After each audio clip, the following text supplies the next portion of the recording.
Kau sebut asma Allah, kau bersujud kepada Allah, tapi kau mempertanyakan kuasanya.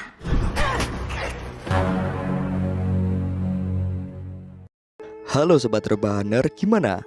Puasa-puasa seperti ini, apakah kalian ingin melihat alur cerita film yang saya bawakan dengan adrenalin yang membuat puasa kita menjadi lebih beradrenalin? Untuk kalian yang suka belok ketika ada warung di samping jalan, segeralah pergi ke tukang servis untuk membenahi motor kalian. Atau pergi ke servis diri sendiri, yaitu berzikir, sholat dan berzakat, agar puasa kita menjadi lebih bermakna, bukan malah berbuka sebelum waktunya. Pada kesempatan kali ini saya akan merangkum alur cerita film yang berasal dari negeri kita sendiri. Film ini menceritakan tentang dunia ruqyah, di mana ada satu ustadz yang harus mengalahkan iblis jahat bernama Aswala. Iman ustadz ini hampir naik turun dikarenakan perjuangannya mengalahkan iblis tersebut. Gimana keseruan film pada kali ini? Langsung saja, daripada tidak penasaran, fokuskan satu pikiran dengan satu tujuan. Dan mari kita katakan bersama-sama, 1, 2, 3. Assalamualaikum. Film diawali dengan diperlihatkan ustadz yang ahli dalam ruqyah. Ia bernama Ustadz Kodrat. Kini ia sedang mengobati anaknya yang bernama Alif, yang sedang dirasuki iblis bernama Iblis Aswala. Namun belum juga selesai mengobati anaknya, dengan kejamnya di sini iblis itu pun mematahkan leher anak tersebut.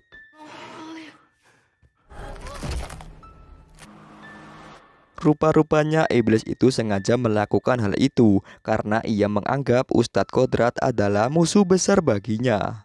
Setelah kejadian tersebut, Ustadz Kodrat pun berakhir di dalam penjara karena ia dituduh telah membunuh anaknya sendiri. Dan benar saja, di dalam penjara Ustadz Kodrat tidak mau melaksanakan sholat 5 waktu, dan ia pun terus menatap foto anak dan istrinya yang telah meninggalkan dirinya. Tak beberapa lama di sini ada petugas yang sedang kerasukan iblis Aswala. Rupanya iblis Aswala masih tidak rela jika Ustadz Kodrat masih hidup. Lalu ia pun menggantung Ustadz Kodrat. Lalu kita diperlihatkan Ustadz Kodrat yang berada di padang pasir, dan ketika itu ia mendengar azan dari anak kecil. Kodrat yang melihat hal itu, ia pun lantas bertayamum untuk melaksanakan sholat.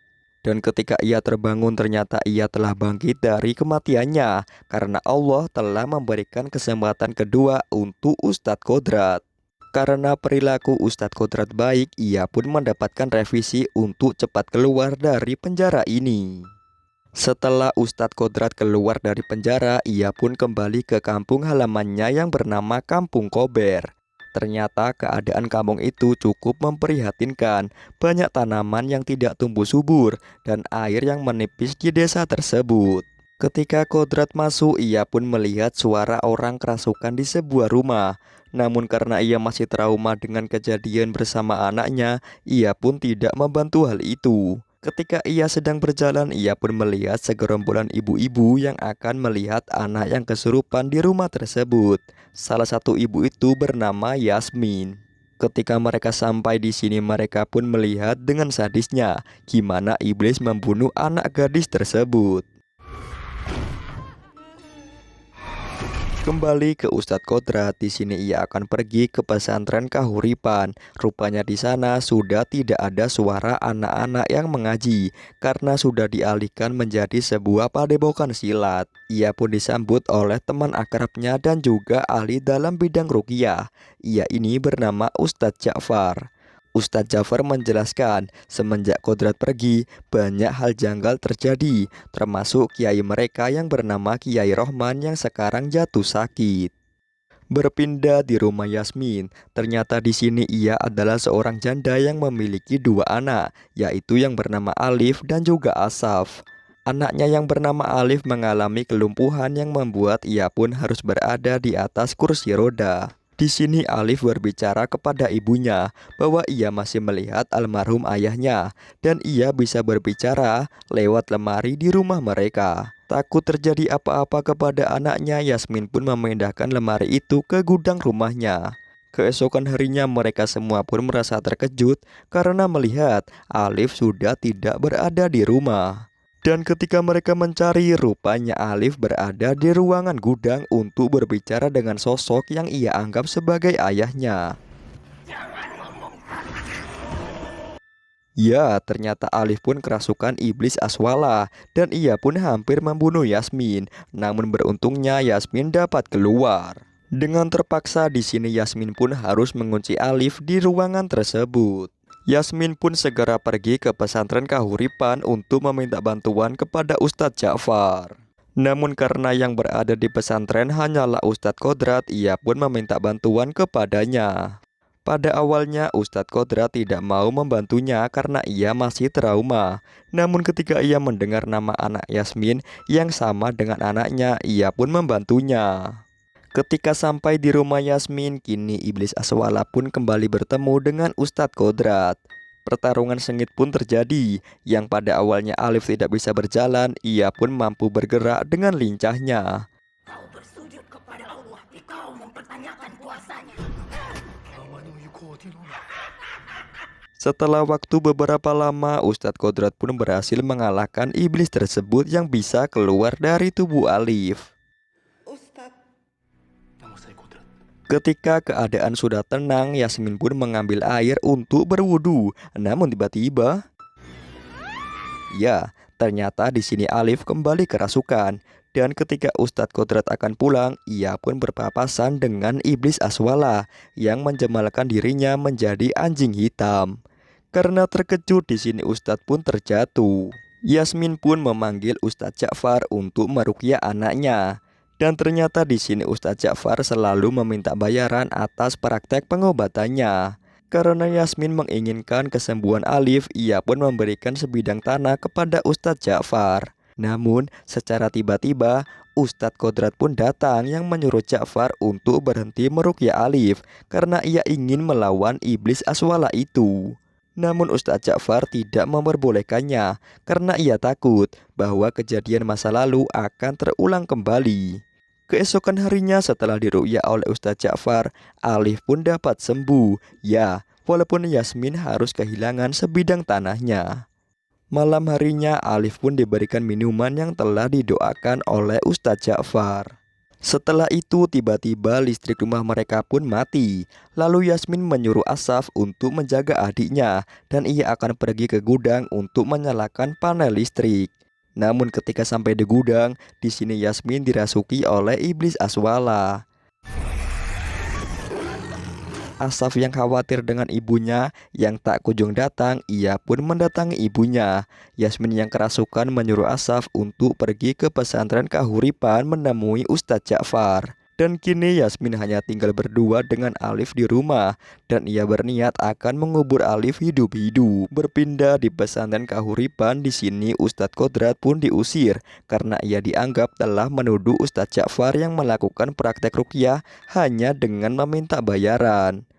Namun ia pun melawan dan ia akan menemui Ustadz Ja'far. Dan benar saja di sini Ustadz Ja'far pun menyembah iblis Aswala. Ia melakukan hal itu untuk memperkaya dirinya dan ia pun membuat teror untuk desa tersebut.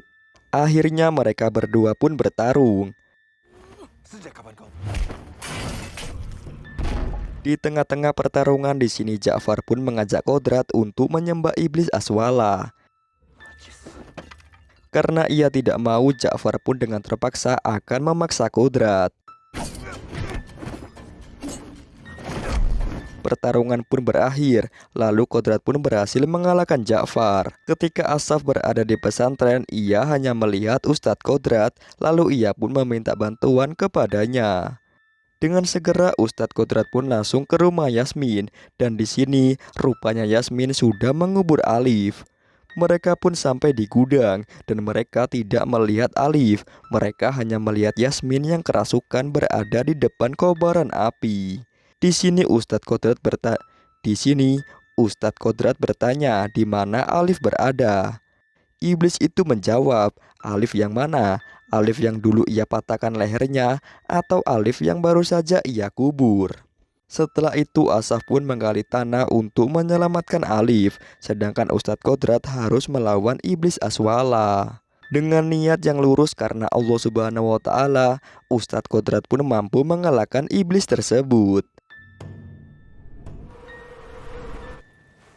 Setelah mengalahkan iblis tersebut, Ustadz Kodrat pun dengan segera menggali tanah yang membuat nyawa Alif terselamatkan.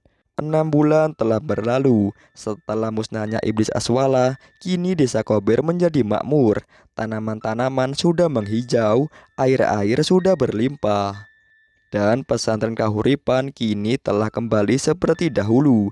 Dan Kiai Rohman telah sembuh dari penyakitnya dan akan memimpin pesantren ini.